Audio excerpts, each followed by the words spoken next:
मग एक दिवस कामावरून जाऊन आल्यानंतर हा आपल्या बायकोला म्हणला, ए ऐक ना, इकडे माझी आई एकटीच आहे आणि तिकडे तुझी आई एकटीच. माझ्या आई सोबतही कोणीही नाही आणि तुझ्या आई सोबतही कोणीही. जर तू तुझ्या आईला इकडे घेऊन आली तर तुम्ही म्हाताऱ्या सोबत राहतील आणि आपल्या दोघांचंही लक्ष आपल्या आईवर जाईल. तिला आनंद झाला. तिने दुसऱ्या दिवशी आपल्या आईला बोलून तिची आई कालावधी म्हणला गेला. आता पुरुष मंडळ, तुम्ही मला प्रामाणिकपणे उत्तर द्या, दोन्ही म्हाताऱ्या सोबत आल्यावर हे कुठल्या म्हातारीची चांगली राहिलो, याच्या का तिच्या?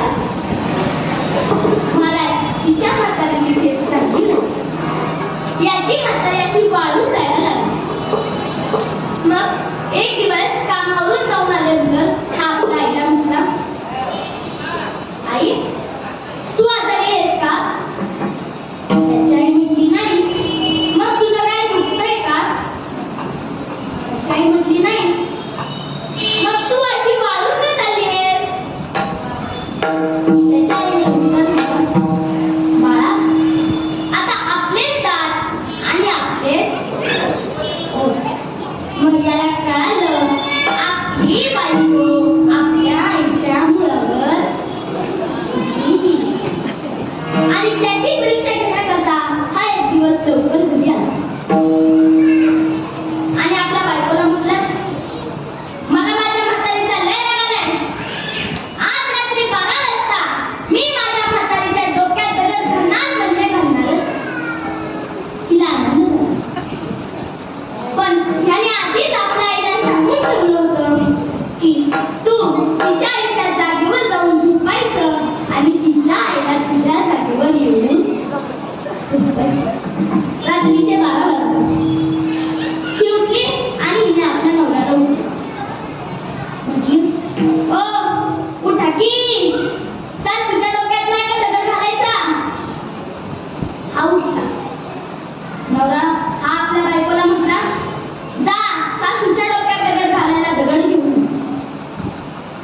महिला मंडळ, सासूच्या डोक्यात दगड घालायचा म्हटल्यावर तिनं काही साधा दगड आणला असेल का हो? मग हिने केवढा दगड आणला असेल?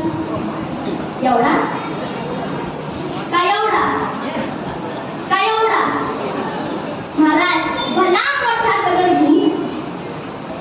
नवरा पण हुशारच होता. नवरा म्हटला, सासूच्या डोक्यात दगड तू घाल. मग तर आम्हाला आजच आनंद झाला. महाराज, सासूच्या डोक्यात दगड घालायचा म्हटल्यावर तिने काही साधा हात आवडला असेल का हो? हाताच्या बांगड्या मागे टाकल्या, डोक्यावरचा पदर कमरेला ठेवला आणि सासूच्या डोक्यात दगड.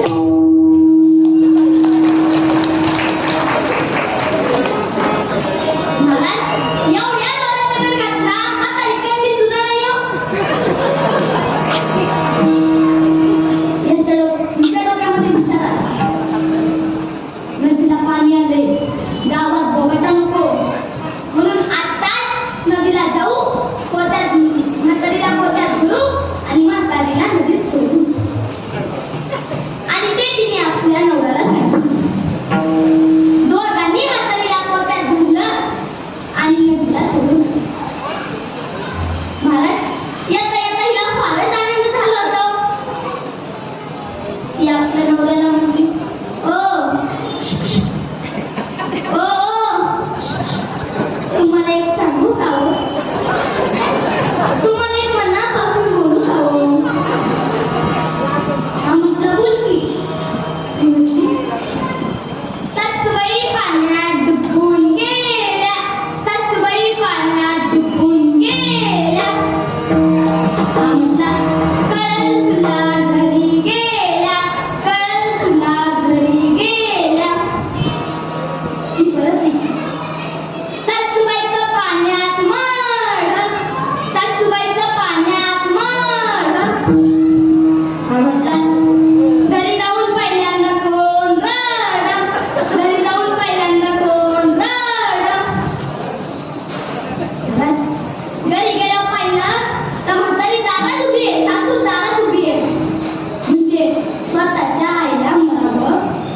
लागलं.